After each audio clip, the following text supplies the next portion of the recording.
Look, we've all seen the movies.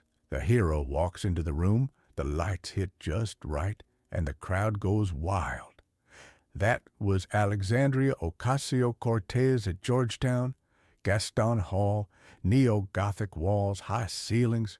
It looked like Harry Potter, and AOC was the chosen one. 1,500 kids. True believers. The kind of kids who'd skip a meal to donate $27. They were chanting her name. The energy? Electric? She walks out. That million-watt smile. Forest green blazer. She's talking about the end of the world. 8 years. That's all we've got, she says. Sacrifice. Systemic change.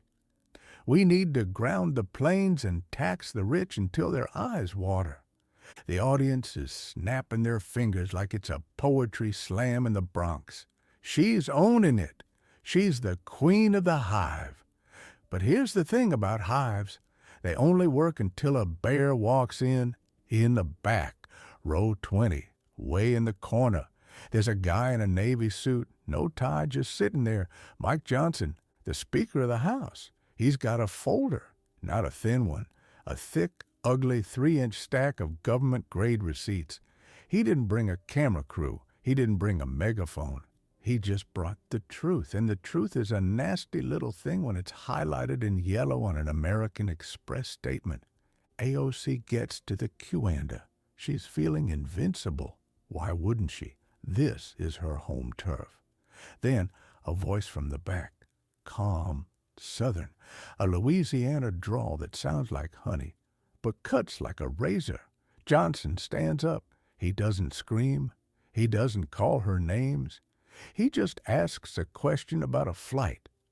JFK to San Francisco, last month, 2,900 miles. The room goes quiet. Not a "we're listening" quiet. A "something is wrong" quiet. Johnson holds up a tablet. The projection screen, the one that was just showing a green new future, suddenly switches. It's a credit card statement, a charge for $1,427, first class, Continental Airlines. Think about that. The woman on stage just spent 40 minutes telling these college kids drowning in student debt that air travel is a luxury the planet can't afford. She told them to take the bus, to take the train, to stay home. And then Johnson drops the hammer. He says, "There's a train, Amtrak. It takes 3 days, much lower emissions. Why didn't you take the train?" Silence. Total soul-crushing silence. AOC's face? Frozen. She tries to pivot. She says she has congressional obligations. Johnson doesn't blink. He's got the calendar. He knows she had the time. He knows she chose the champagne and the extra leg room over the climate justice. She just spent an hour preaching, and that was just the appetizer. Johnson wasn't there for a debate. He was there for an execution. He's got 30 more pages. He's got the data on her car. He's got the data on her boyfriend. He's got the names of the kids and the minds. The chosen one just realized she's standing in a room full of people who are starting to wonder if they've been conned. The snapping stopped. The filming started. And the most famous progressive in America. She's looking at the exit, but she can't run yet, because if she thought the flight was bad. Wait until he brings up the car. Let's talk about the rules for thee but not for me playbook, and it's a classic. But AOC, she didn't just play the game. She tried to rewrite the manual while sitting in a live flat seat at 35,000 feet. Johnson is still standing there in row 20. He hasn't moved an inch. He's leaning into the mic now, and he starts rattling off numbers like a high-speed ticker tape. 42 flights. That's what he says.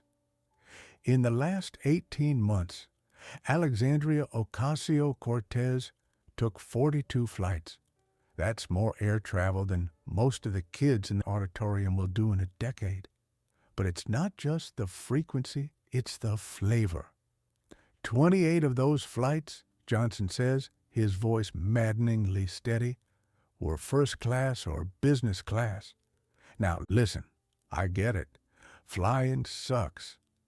Coach is a crowded tin can where you're fighting a stranger for an armrest that smells like stale pretzels. Nobody wants to fly coach. But nobody on that stage is telling the world that coach is a climate crime. She is. She's the one who said, and I quote, "No one needs to fly cross country for a vacation." She said it's a luxury we can't afford. She told a generation of Americans that their summer trip to see Grandma is killing the polar bears. And then she spends $1,400 of your money, taxpayer money. Let's not forget to fly to a climate conference in San Francisco. Think about the irony. It's so thick you could choke on it. You're flying first class to talk about how flying's bad. It's like a doctor lighting up a Marlboro in the middle of a lung cancer surgery. Johnson doesn't stop. He brings up Miami, December, South Beach. We've all seen the Instagram posts, the sun, the sand, the much-needed break. Johnson asks the question everyone was thinking, but nobody dared to say, why not drive? It's a 29-hour haul from New York to Miami. Is it long? Yeah. Is it boring? Absolutely. But if you're asking a coal miner in West Virginia to give up his entire livelihood, his house, his car, his dignity, because of the mission, you can't tell me you can't handle a 2-day road trip in a comfortable sedan. She tries to defend it. She talks about congressional business. She talks about security. But Johnson has the receipts for the upgrade. He shows the screen again. The difference between a coach seat and that first-class pod was $1,000. $1,000 for some extra leg room and a glass of bubbly. You could see the kids in the front row doing the math. That $1,000, that's 3 months of groceries for some of them. That's a semester's worth of books. And she blew it on a 4-hour flight while telling them to live with less. Either flying is destroying the planet or it's not, Johnson says. It's a binary, a trap. And she's right in the middle of it. If it is, you drive. If it's not, you stop lying to these people. The logic is a steamroller. You can see the true believers starting to shift in their seats. They came for a revolution. They're getting a lesson in elitism. But Johnson isn't done with the travelogue. He's moving on to the hardware. He's moving on to the $89,000 climate crime parked in her garage. And this is where it gets dark. Because we aren't just talking about legroom anymore. We're talking about blood. Look, the first-class flights were a bad look. It makes you look like a snob. But this makes you look like a monster. Johnson is still in the back of the room, and the silence in Gaston Hall is getting heavy. He leans in. "Let's talk about your car," he says, "the Tesla Model S." Everyone knows the car, AOC's baby. She's posted it on the gram. It's the ultimate status symbol for the environmentally conscious elite. It's slick, it's fast, and it cost $89,000. Now, remember what she said about luxury cars? She called them climate crimes. She said they were wealth hoarding on wheels. She told the world that nobody, literally nobody, needs a car that costs more than $50,000. So Johnson asks the obvious, if it's a crime, why are you the one driving the getaway car? But then he goes deeper. He doesn't just talk about the price tag. He talks about the guts of the machine. He talks about the battery. 22 pounds of cobalt. That's what's sitting under her seat while she's driving around D.C. Do you know where that cobalt comes from? Johnson asks. AOC stays quiet. She knows where this is going. The Democratic Republic of Congo, Johnson says.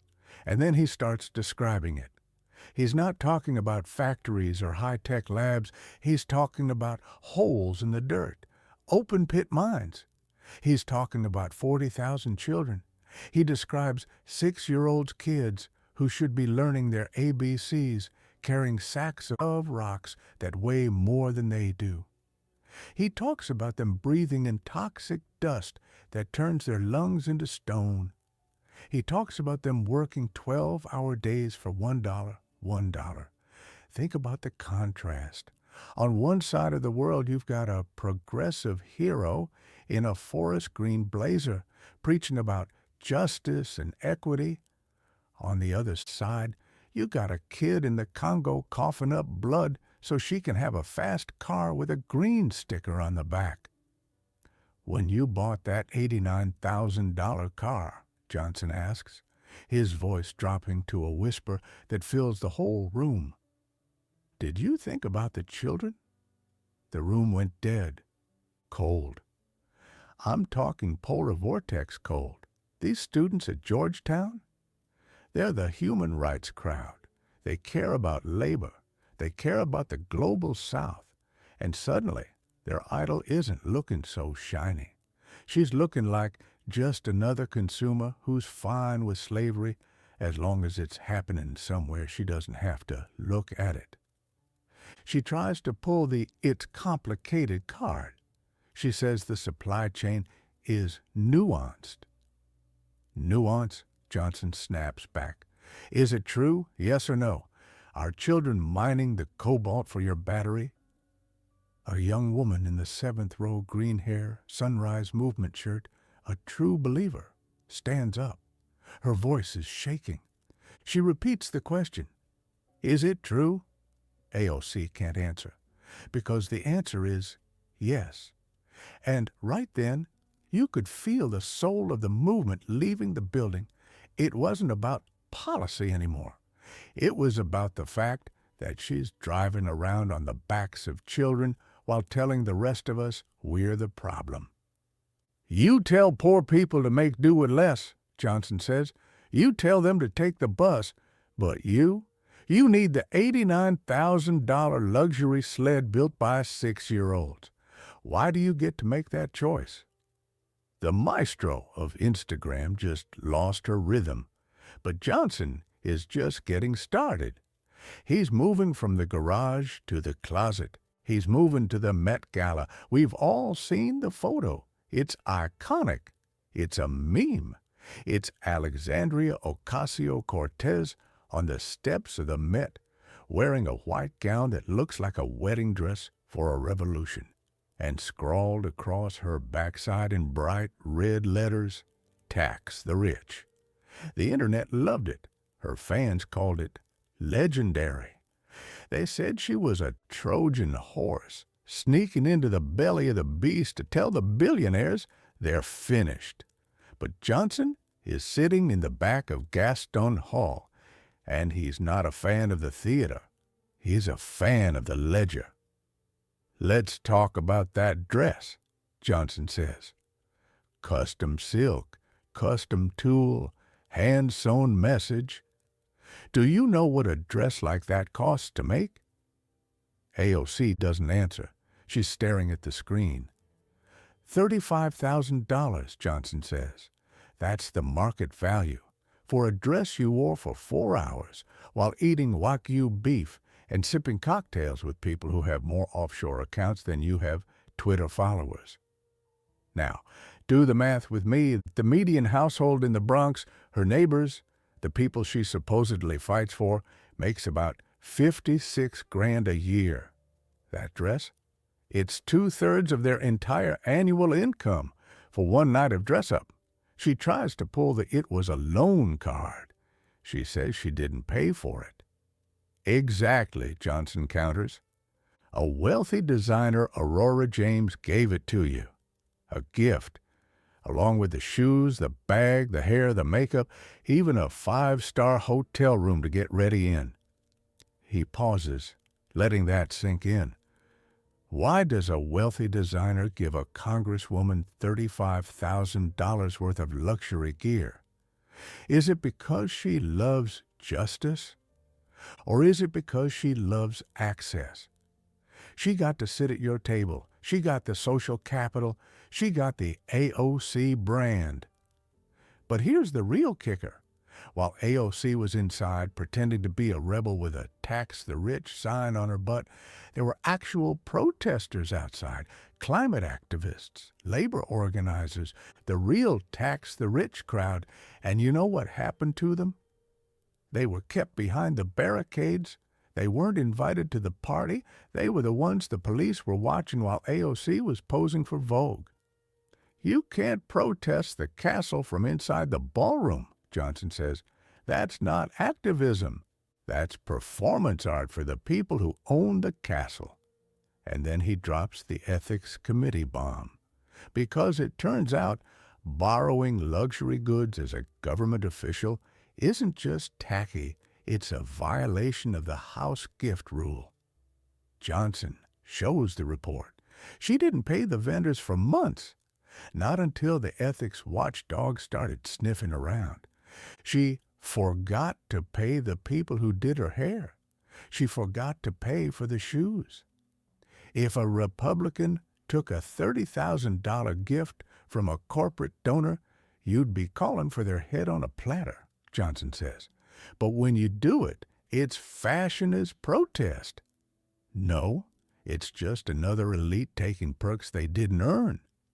The snap claps in the room are gone. The students are looking at each other. They're realizing that while they were fighting for $15 an hour, their hero was getting a $35K makeover for free. It's not a message, Johnson says, closing the folder on the Met Gala. It's a costume. You put on the tax the rich dress so you could feel like a rebel while you joined the club. But we're not done with her living arrangements, because it turns out the champion of the working class has a bit of a real estate habit. We need to talk about the 30% rule. You know the one. AOC has preached it like it's the 11th commandment. No American should have to spend more than 30% of their income on housing. It sounds great on a bumper sticker. It sounds even better when you're yelling it at a rally for rent control. But Mike Johnson, he didn't bring a bumper sticker. He brought a calculator. You live in Navy Yard, Johnson says, looking at AOC. Navy Yard, the neighborhood in D.C. where the buildings have rooftop infinity pools, Harris Teeter in the lobby, and rent that would make a Manhattanite flinch. Your apartment costs $2,800 a month, Johnson continues. That's $33,600 a year on a $174,000 salary. That's about 19%. You're doing fine. You're well under your own threshold. But then the trap closes. Except you don't just have one home, Johnson adds, flipping a page. You own a condo in the Bronx. Your mortgage, your property taxes, your HOA fees, that's another $2,200 a month, another $26,400 a year. Do the math. That's $60,000 a year just to keep roofs over her head. That is 34% of her salary. Look at the hypocrisy here. She's literally spending more than the limit she says should be the law of the land. She's telling working families in Queens to tighten their belts and demanding that the government cap rents, while she's out here carrying 2 mortgages like a suburban hedge fund manager. Why do you need 2 homes? Johnson asks. She tries the classic politician shuffle. I need to maintain residency in my district. Bush *T, Johnson fires back. Okay, he said, ridiculous, but we know what he meant. You could rent a studio in the Bronx for $1,500. You could live like your constituents. But you chose to own. You chose the luxury high-rise in D.C. and the private condo in New York. You chose to be a property owner while you scream that housing is a human right. This is where the champion of the poor mask starts to melt. Most of the kids in that auditorium are living with 3 roommates and eating ramen because they can't afford a studio, let alone a condo. They're looking at her and seeing a woman who's built a real estate portfolio while they're struggling to pay for a Metro card. You're not fighting the housing crisis, Johnson says. You're a beneficiary of it. You're building equity in 2 cities while telling the people who pay your salary that they shouldn't want the same thing. It's the socialism for thee, equity for me strategy. And the crowd, they aren't snapping their fingers anymore. They're checking Zillow. But if you think the real estate was sketchy, just wait until we talk about the payroll. Because it turns out AOC's campaign wasn't just a political movement, it was a family business. Look, if you want to understand how the swamp actually works, you don't look at the speeches. You look at the payroll. You look at where the $27 donations from teachers and bartenders actually end up. And in AOC's world, it ends up in the pockets of the people she shares a morning coffee with. Johnson leans into the microphone, his tone dropping that conversational honey for something a bit more clinical. Let's talk about Saoirse's strategies, he says. S-A-I-R-S-E. It's an Irish word. It means freedom. Fitting, isn't it? According to FEC filings, Johnson continues, your campaign spent over $200,000 on payments to Saoirse Strategies. Do you know who owns that company? Silence. AOC's boyfriend, Riley Roberts, is sitting in the front row. You can practically see the color draining out of his face from the back of the room. It's his company, Johnson says, pointing toward the front. Riley Roberts, your partner, your fiancé, your spouse, when it's convenient for a Met Gala ticket, but just a marketing consultant when it's time to cut a check. Now, let's get real. Is it illegal to hire your boyfriend? No. Is it new politics? Hell no. It's the oldest trick in the book. You raise millions from people who think they're funding a revolution, and then you funnel hundreds of thousands of that people power money into your own household. But it's not just Riley. Johnson flips to the next page. Then there's Blue Horizon Media, another $180,000 owned by your former chief of staff. Do the math. That's nearly $400,000 in campaign funds money given by people who can barely afford their own rent, going to a tight-knit circle of her personal friends and family for vague consulting services. What did he consult on? Johnson asks. You have a full-time comms director. You have a digital director. You have 3 organizing consultants on staff. What was Riley doing for $200,000 that your paid professionals couldn't do? AOC tries to snap back. The payments were for legitimate services rendered. This is a smear. It's not a smear. It's a ledger, Johnson counters. You tell us the system is rigged. You tell us the billionaire class buys influence. But here you are, running a campaign like a family business, enriching your inner circle with the lunch money of the working class. If a Republican did this, you'd be on Instagram Live calling for a federal probe before the ink on the check was dry. This is the moment where the socialist brand hits the corruption reality. Most of the kids in that hall have been told that AOC is the only honest person in D.C., and now they're finding out she's just better at branding the same old kickback schemes. You're not different, Johnson says, closing the FEC folder with a thud. You're just younger. You got better lighting and a bigger following, but the game is exactly the same. Collect the money from the bottom, move it to the top, and keep it in the family. The room is vibrating now. Students are whispering. The finger snaps have been replaced by phones pulled out, frantically Googling sources, strategies. They're finding the truth in real time. And that's when the room finally breaks. You ever seen a magic trick fail? 1 second, the magician is pulling a rabbit out of a hat, and the next, the audience sees the trapdoor. That was Gaston Hall. The trapdoor didn't just open. It fell off the hinges and hit the floor with a loud, metallic clank. Johnson is done talking about flights and dresses. He's standing there calm as a lake while the room starts to boil. The students, the ones who lined up since 4 p.m. just to hear her breathe, aren't snapping their fingers anymore. They're looking at their phones. They're seeing the receipts Johnson projected on that big screen. They're seeing the $212,000 to the boyfriend. They're seeing the cobalt mines. A young woman in the front row stands up. She's not a Republican. She's wearing a Sunrise Movement shirt. Her voice isn't loud, but it's sharp enough to cut glass.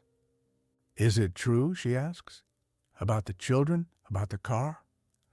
AOC starts the nuance shuffle again. She talks about supply chain complexity. She talks about transitioning to a green economy. It's the kind of word salad you get when a politician is trying to find a way out of a burning building without messing up their hair. "I drive an old Honda," a guy in a hoodie yells from the middle rows. "My parents bought it used. You told us we were the problem. You told us our cars were climate crimes. But you're the one with the child labor sled." The room erupts. Not in cheers, in arguments. This is the worst-case scenario for a brand like AOC's. She didn't lose the room to a conservative. She lost it to the very people she claims to lead. They didn't feel inspired. They felt betrayed. They felt like the $27 they scraped together from their barista shifts didn't go to the revolution. It went to Riley Roberts, consulting fees, and a first-class ticket to South Beach. Johnson just stands there watching. He doesn't even have to say anything else. He's the one who turned on the lights at 3 a.m. in a dive bar. Everyone looks a lot less attractive when you can actually see the stains on the carpet. AOC looks at her team. Her communications director is frantically typing on a laptop. Her boyfriend is staring at his shoes like they're the most interesting thing in the world. She realizes there is no viral clapback coming. There is no snappy tweet that fixes this. You can't own the Speaker of the House when he's just reading your own financial disclosures back to you. "This is an ambush," she finally snaps, her voice hitting that defensive pitch we've heard 1,000 times. "It's only an ambush if you can't answer the questions," Johnson calls back from the back of the hall. That was the kill shot. AOC doesn't wait for the next question. She grabs her notes. She grabs her water bottle. She doesn't wave. She doesn't say, "Peace out, Georgetown." She just walks. Her heels click-clack across that wooden stage, sounding like a countdown clock hitting 0. She pushes through the side exit, and the door slams shut. Silence. 1,500 people just sitting there, staring at an empty stage and a projection screen that still shows her American Express bill. Johnson doesn't do a victory lap. He just picks up his folder. "I have 30 more pages," he says to the stunned silence. "Anyone want to see them?" A voice from the front, the girl in the sunrise shirt, says, "Yes, show us everything." And that's when the autopsy really began. Because once the idol leaves the room, all that's left is the cold, hard data. The door slammed shut behind AOC, but the cameras stayed on. That's the thing about 2026. Everyone's a reporter, and everyone's got 4K in their pocket. Within 60 minutes, the clips weren't just on Twitter. They were the only thing on Twitter. And then came the crisis management. The next morning, the mainstream media woke up and realized their favorite protagonist was bleeding out on the sidewalk. You could practically hear the panic typing in the newsrooms of the New York Times and the MSNBC studios.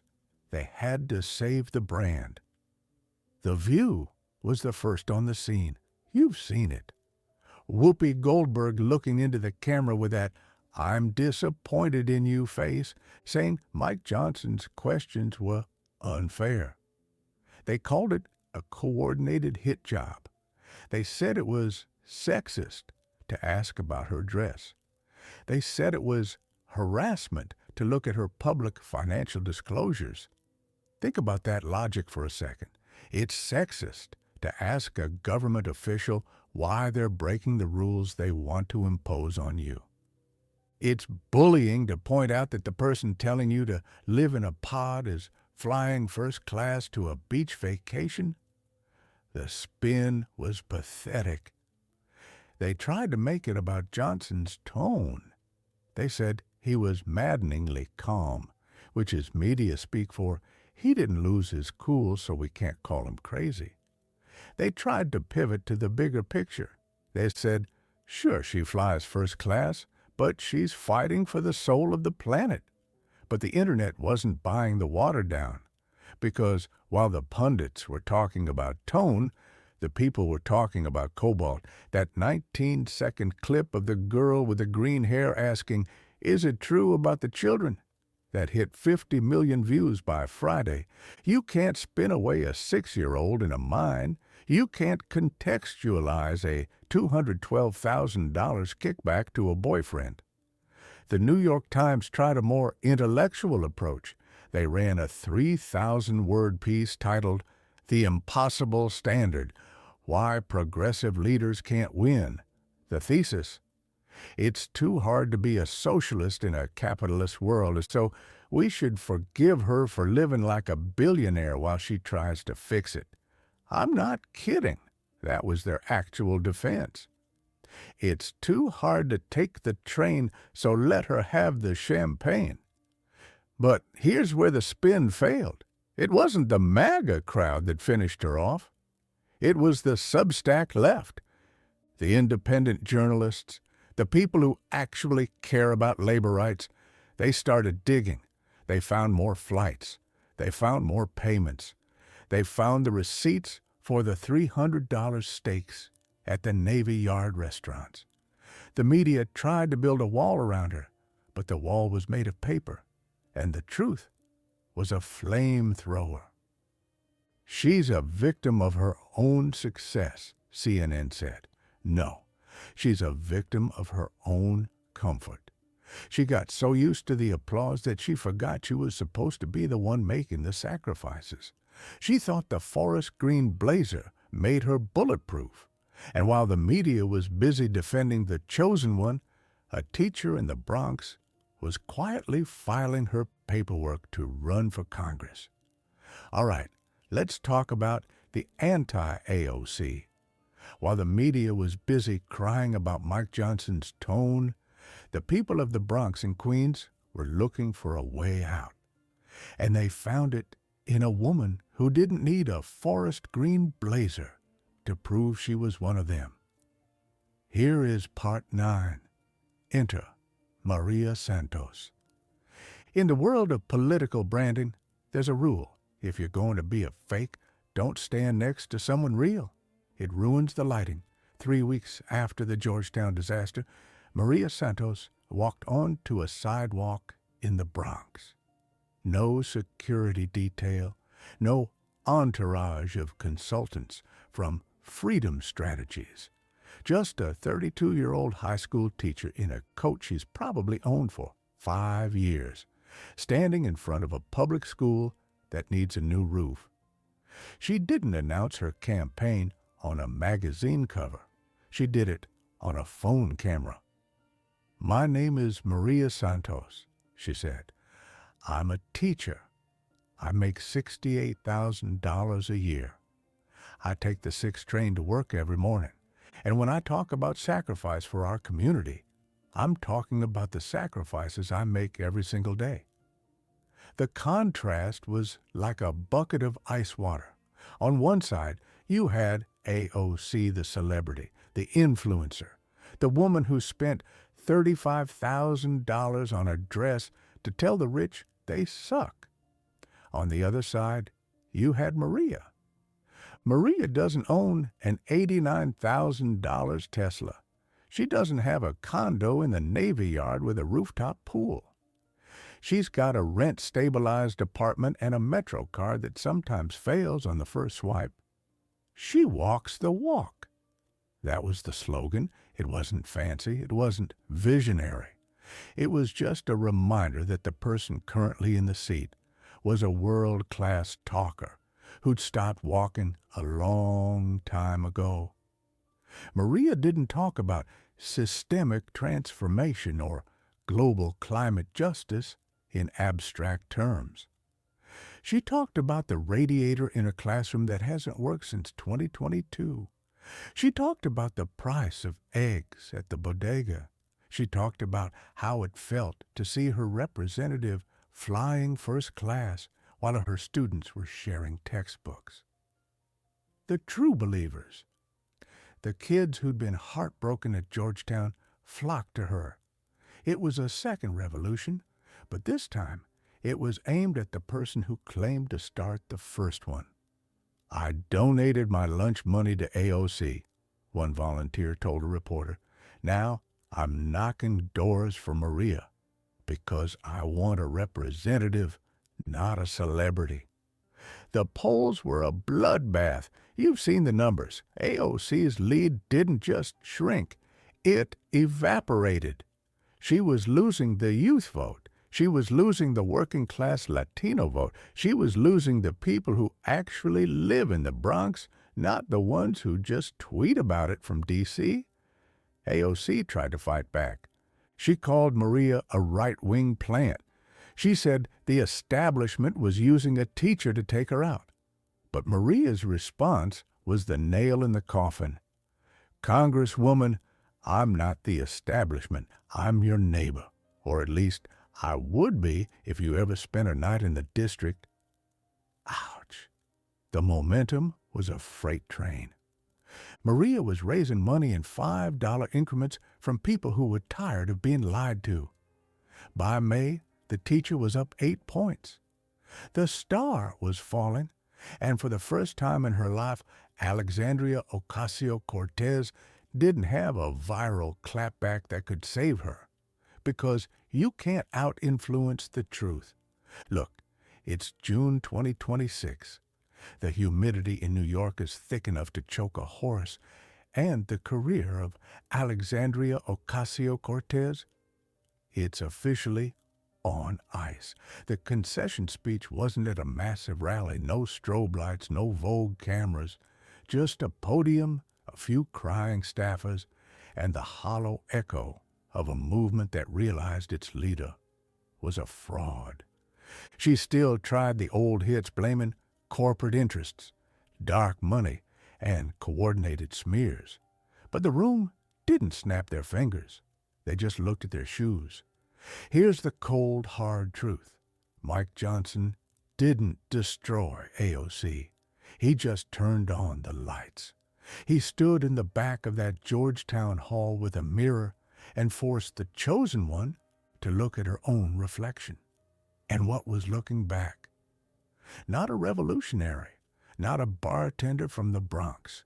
It was a product, a carefully branded Instagram-filtered elite who spent $35,000 on a dress to tell the rich they were bad while sipping their champagne.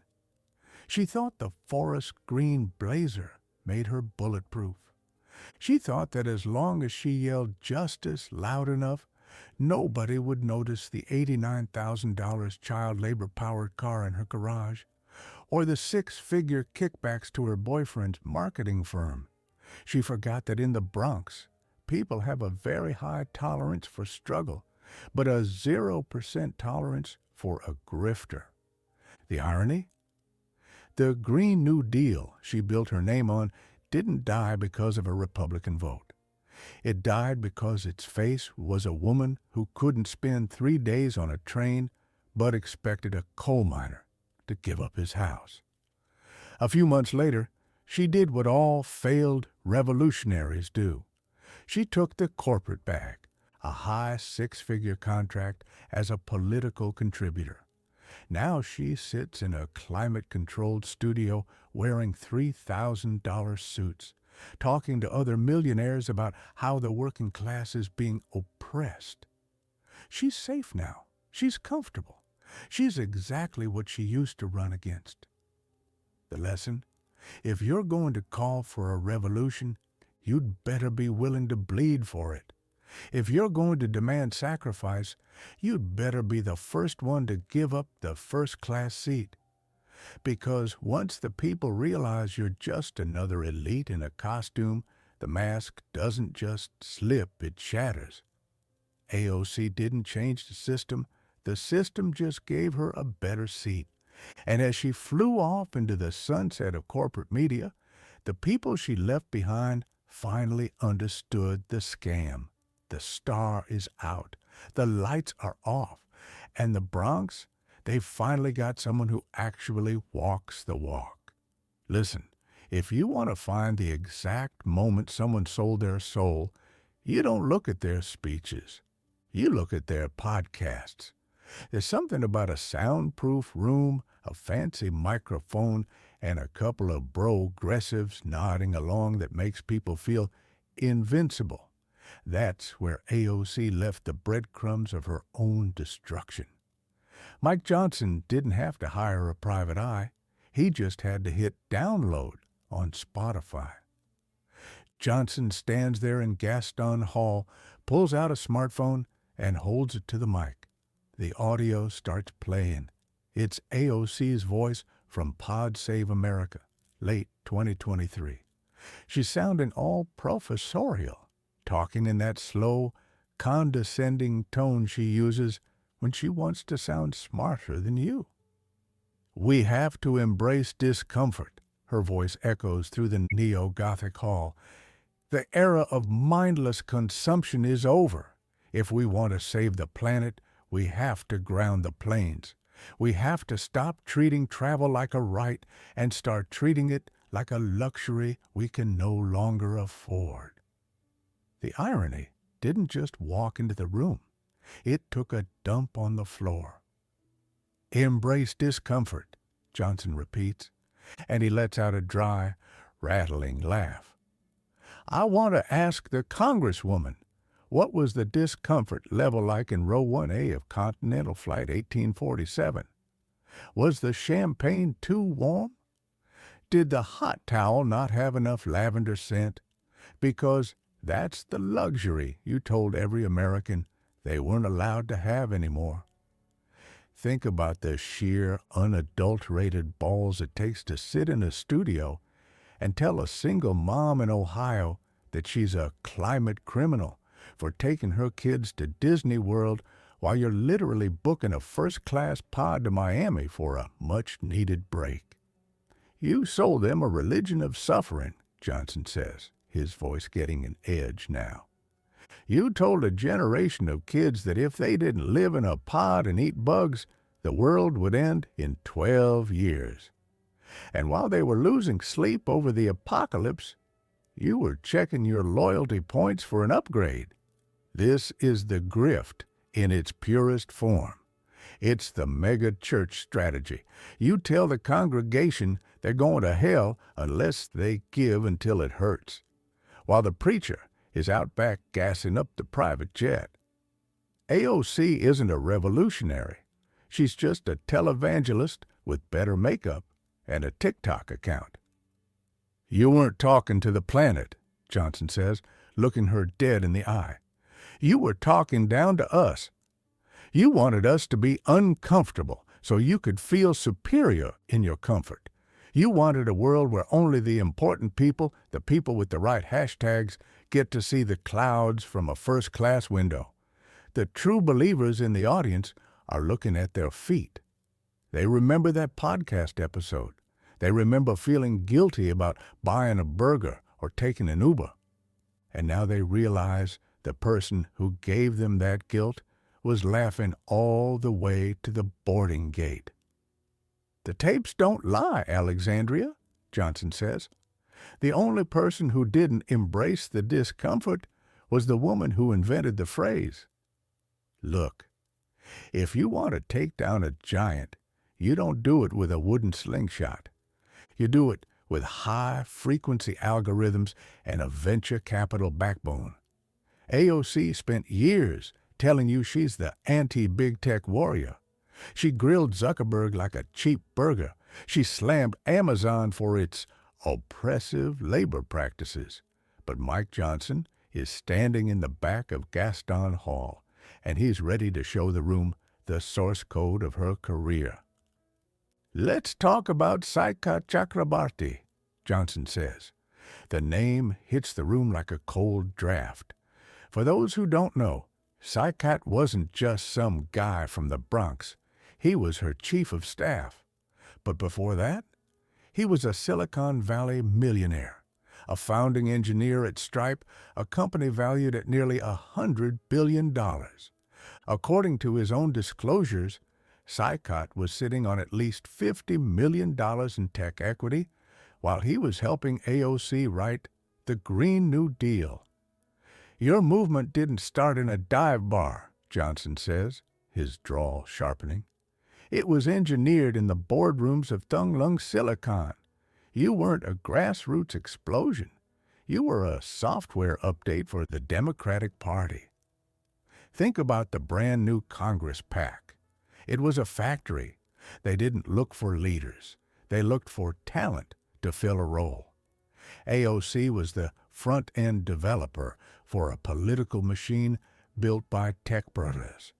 They used the same data analytics, the same micro-targeting, and the same viral hooks that Instagram uses to keep you addicted to your phone.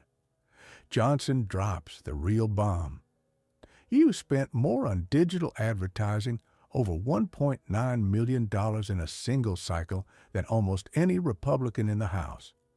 You outspent the establishment at their own game using the very tech platforms you claim are destroying democracy. The hypocrisy is glowing in the dark now. She calls big tech a threat, but she's their biggest customer. She uses their algorithms to harvest your $27 donations, then hands that money right back to the tech giants in ad buys. It's a closed loop, and you're the battery powering it. You aren't fighting the machine, Johnson says, closing the folder on Saikat. You are the interface. You're the pretty face they put on an algorithm designed to extract wealth and influence from the young and the hopeful. The true believers in the audience are looking at the screen. They thought this was a people power movement. They're realizing it was a venture capital startup with a socialist logo. But if the tech connection makes her look fake, wait until we talk about the people who actually did the work. Look, you can lie to the voters. You can lie to the donors. You can even lie to yourself in front of a mirror. But you can never, ever lie to the people who handle your schedule, answer your phones, and see you when the cameras are off. AOC spent her career calling out greedy bosses and toxic work cultures. She stood on the House floor and demanded a $15 minimum wage, saying anyone who works 40 hours a week shouldn't live in poverty. But Mike Johnson is standing in the back of Gaston Hall, and he's holding a different kind of receipt, the exit interviews of the people she burned out. Let's talk about your office, Congresswoman, Johnson says. His voice drops that southern sweetness. You call yourself a labor champion. But according to the House Transparency reports, your office has one of the highest turnover rates in Congress. Why are your people leaving so fast? Here's the dirty little secret of the squad world. They call it the AOC grind. Johnson pulls out a letter anonymous, but verified from a former legislative aide. It describes 80-hour work weeks, weekend emergencies that were just Instagram crises, and a culture where if you weren't pure enough, you were frozen out. You pay your junior staffers less than $40,000 a year in D.C., Johnson points out. In a city where a studio apartment is $2,000, that's not a living wage. That's a poverty wage. By your own definition, you're Vatkiet, squeezing the idealism out of these 22-year-olds, paying them peanuts while you're out at the Met Gala in a $35,000 dress. The irony is a jagged pill. She's the boss she warned you about. She uses these kids' passion like a fuel source, burns them to a crisp, and then replaces them with a fresh batch of true believers who haven't realized the scam yet. You're not building a movement, Johnson says, his voice cutting through the silence. You're running a political sweatshop. You demand equity and work-life balance for the world, but for the people who actually do your work, they get burnout, debt, and a non-disclosure agreement. You can see the students in the audience, the ones who dream of working on the Hill, looking at each other. They thought working for AOC was a dream. They're finding out it's a factory where the only thing being manufactured is the brand. The workers of the world are uniting, Alexandria, Johnson says, closing the folder. And they're uniting against bosses who talk about solidarity while treating their staff like disposable batteries. I hear you. You want the raw, unfiltered maverick voice in its native tongue. No more translating. Let's get straight to the heavy-hitting English script that's going to make this 60-minute deep dive legendary. Since you asked to rewrite Part 15, I'm going to strip away the fluff and give you a script that exposes the small donor myth like a federal prosecutor on a caffeine bender. Look, if you listen to AOC long enough, you start to see a vision of grandmothers in the Bronx skipping heart meds and college kids skipping ramen just to send her exactly $27. She turned that number into a religion. She uses it as a moral flak jacket to scream at the world whenever she's backed into a corner. I don't belong to the corporations. I belong to you. But Mike Johnson didn't come to Georgetown for a bedtime story. He came with the FEC Federal Election Commission filings, and he's about to show the whole room where the meat grinder is actually hidden. Let's talk about that $27 myth, Johnson says, his voice echoing through the hall, cold as a scalpel. It's a masterpiece of marketing, truly. But let's look at the reality behind the financial reports you signed your name to. Yes, you raised millions from working-class people, Johnson continues, flipping a page in his folder, but what you don't tell them is that over 60% of that money never leaves your feedback loop. You spent over $2 million just on Facebook and Google ads, too. Find more people to send you $27. You're not running a political movement, Congresswoman. You're running a high-cost customer acquisition campaign. This is the trap. AOC doesn't take corporate PAC money because she doesn't have to. She's running her campaign exactly like a multi-level marketing scheme. Johnson starts rattling off the numbers like an indictment. You harvest student outrage like a commodity. You sell them hope, you collect the cash, and then you use that money to pay for your friends' consulting firms, your $300 steak dinners in Navy Yard, and the massive media machine that keeps the AOC brand on the front page. check the receipts. While she's on TV talking about supporting other progressives, the FEC reports show she kept 90% of the money for herself. She didn't build a movement, she built a brand fortress. That $27 isn't going to save the planet, Johnson hits at her with the closer, looking directly at the shell-shocked students in the front row. It's going to subsidize the first-class lifestyle you think you're entitled to. You don't need corporate money, ma'am, because you've turned the revolution into a corporate scam. You're taking lunch money from the poor to fund your status as a DC, a lister. The silence in Gaston Hall isn't respect anymore. It's the sound of the spell breaking. The kids who skipped breakfast to send her money are realizing they weren't changing the world. They were just data points in a profit optimization algorithm. Listen, the one thing an influencer hates more than a bad camera angle is reality. And Maria Santos was the most real thing to hit the Bronx in a generation. While AOC was busy flying first class to climate forums, Maria was in a classroom in District 14, teaching kids who actually live with the consequences of the policies AOC tweets about. When Maria announced her run, the AOC camp laughed. They looked at Maria's social media, only a few thousand followers, and thought she was a joke. They forgot that in the real world, votes aren't hashtags. Maria's strategy was what we call the old-school brutality.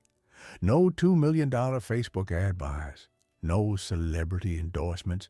She just walked. She spent 18 hours a day on the 6 train and the BX-19 bus.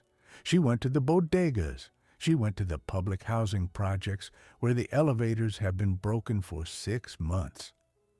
I don't need a forest green blazer to tell you who I am, Maria told a crowd at a local park. You see me at the grocery store. You see me at the school board meetings. I'm not here to be a star.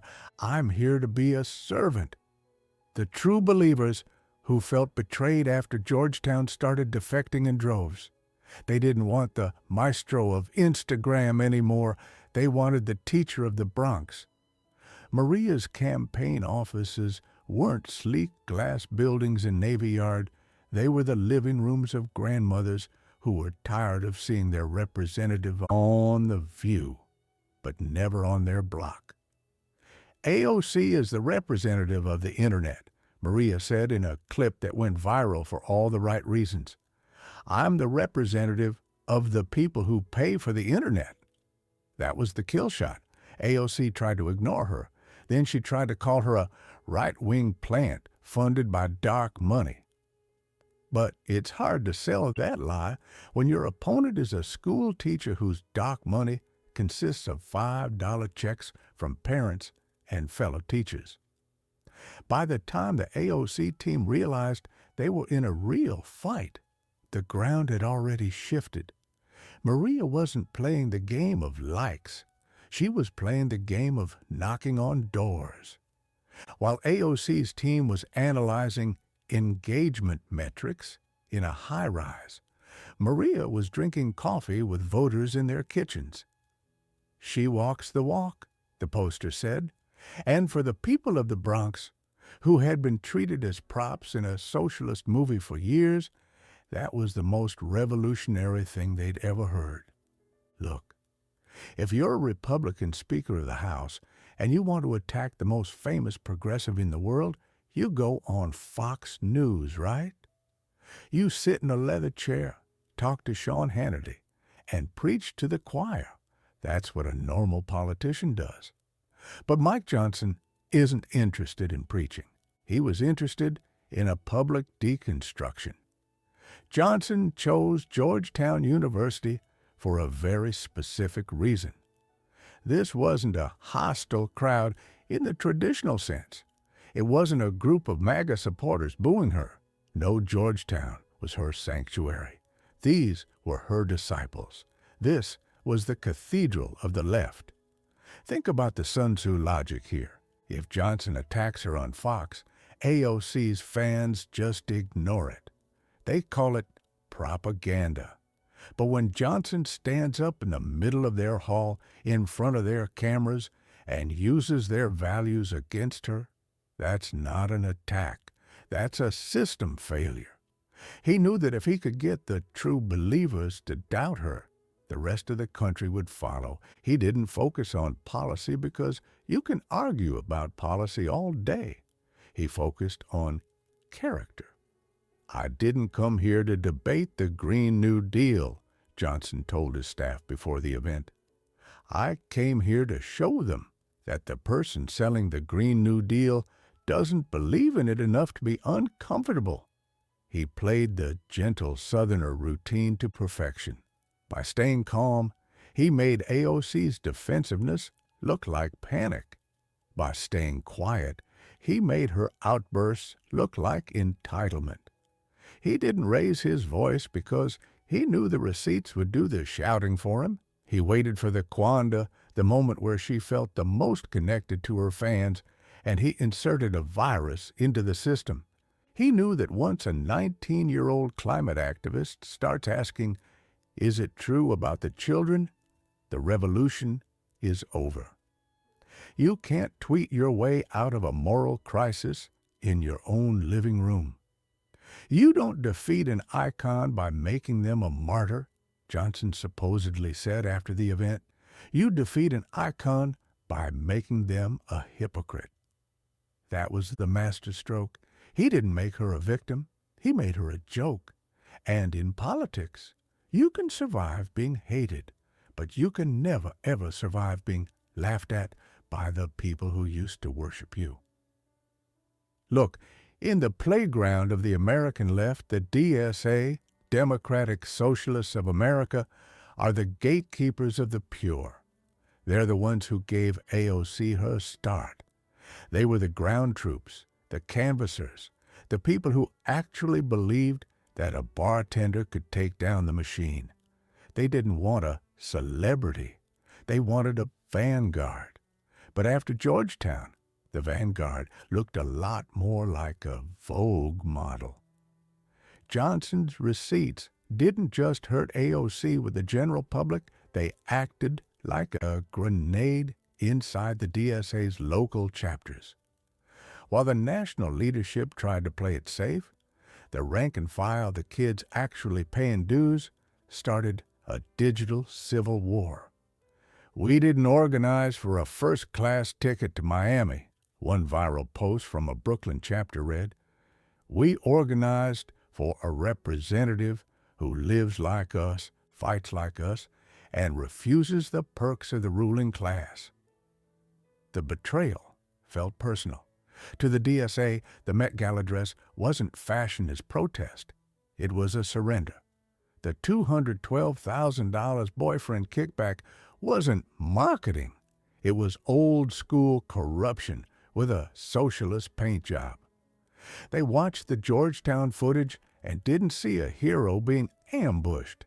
They saw a comrade who had been successfully colonized by the DC elite. Johnson knew this was coming. He knew that by highlighting the Congo cobalt mines, he was hitting the DSA's core nerve: international labor solidarity. You can't call yourself a socialist while driving a car built by 6-year-old slaves in a third-world country. That's not socialism. That's imperialism with a smile. The DSA leadership eventually released a statement. It was careful, it was nuanced, and it was a death sentence. They didn't defend her. They encouraged self-reflection. In the language of radical politics, that's code for, "You're on your own, kid." "She's not one of us anymore," a prominent DSA organizer said on a leaked Zoom call. "She's a celebrity progressive. She's a brand. She's a tool the establishment uses to make us feel like we're winning while they're actually just selling us merch." The ground troops packed up their clipboards. The true believers stayed home. And just like that, the socialist star was left standing on a stage with no one behind her but a group of high-paid consultants and a boyfriend with a new LLC. She wasn't a leader without a party. She was a leader without a soul. Look, there's a specific kind of silence you find in the Bronx. It's not the quiet of a park. It's the quiet of a neighborhood that's been used as a backdrop for a movie and then abandoned when the production wraps. For 6 years, the Bronx was the most famous district in the world. It was the cradle of the revolution. Every camera in the world was pointed at 138th Street. But while the cameras were focused on AOC's hoop earrings and her forest green blazer, nobody was looking at the actual blocks she was supposed to represent. Mike Johnson knew this. He didn't just study her bank accounts. He looked at the service requests. He looked at the NYCHA, New York City Housing Authority work orders. And what he found was a ghost town. You spend a lot of time talking about green infrastructure in D.C., Johnson says, the drawl getting heavier, more somber. But I checked the records for the public housing in your own district. Residents in the Pelham Parkway houses went without heat for 2 weeks last winter. The elevators in the Castle Hill houses have been under repair since 2024. Where were you? The answer? She was in D.C. She was in L.A. She was in San Francisco. She was everywhere but the Bronx. This is the ghost of the Bronx. It's the feeling of being a prop. The people in District 14 realized that their congresswoman didn't see them as neighbors. She saw them as validating data. Their poverty was her origin story. Their struggle was her marketing material. But as soon as the check cleared and the Instagram followers hit 10 million, the origin story became a burden. You're a ghost, Alexandria, Johnson says, his voice cutting through the hall. You haunt the headlines, but you don't walk the streets. You've got a tax the rich dress, but you haven't fixed a single boiler in a NYCHA building. You're a savior who never actually saves anything. When Maria Santos started her ground game, this was her biggest weapon. She didn't have to lie. She just had to ask people, when was the last time you actually saw her? Not on a screen, not in a clip, but here at the bus stop? The silence from the voters was deafening. The revolution had moved to a luxury apartment in Navy Yard, but the Bronx was still waiting for the trash to be picked up. They realized that they had traded a corporate Democrat for a socialist celebrity, and at the end of the day, neither one of them was helping with the rent. The Bronx doesn't need a star, Maria Santos told a group of seniors. The Bronx needs a janitor, someone who isn't afraid to get their hands dirty and actually do the work. The ghost of the Bronx had finally found its voice, and it wasn't screaming for a Green New Deal. It was screaming for accountability. Look, we've spent the last hour dissecting a corpse. We've looked at the first-class flights, the $89,000 cars, the child labor batteries, and the campaign funds that look more like a family trust. But if you're sitting there thinking this is just a hit job on one woman, you're missing the point. The story of Alexandria Ocasio-Cortez isn't about a bartender who failed. It's about a system that won. The system is a hungry animal. It doesn't always defeat rebels by fighting them. Sometimes it defeats them by inviting them in. It gives them a seat at the Met Gala. It gives them a million-watt smile and a forest green blazer. It tells them they're special, that they're visionaries. And then it watches as they slowly, inevitably start to value their own comfort more than the people they were sent to protect. AOC didn't wake up one day and decide to be a hypocrite. It was a slow rot. It's the comfort trap. It's the feeling that because you're fighting the good fight, you deserve the champagne. You deserve the luxury SUV. You deserve to pay your boyfriend 200 grand because, hey, you're the hero of the story, right? But Mike Johnson, he was just the guy who pointed out that the hero had become the villain. You didn't change Washington, Johnson said in his final quiet jab at Georgetown. Washington changed you. It turned your movement into a merch store and your revolution into a reality TV show. The maverick verdict is this: you cannot lead a revolution from a position of luxury. You cannot demand sacrifice from the bottom while you're accumulating equity at the top. The people of the Bronx didn't leave AOC. AOC left the Bronx a long time ago. She just kept using their name to get through the door. In 2026, the voters of District 14 chose a teacher over an icon. They chose the 6 train over the Tesla. They chose integrity over influencing. As for AOC, she'll be fine. She'll have a lucrative career on cable news. She'll write another book. She'll attend more parties. She'll be safe, wealthy, and irrelevant. Because once you lose the trust of the people who believed in your soul, all that's left is the brand. And you can't govern with a brand. The star is out. The lights are off. The revolution has been liquidated.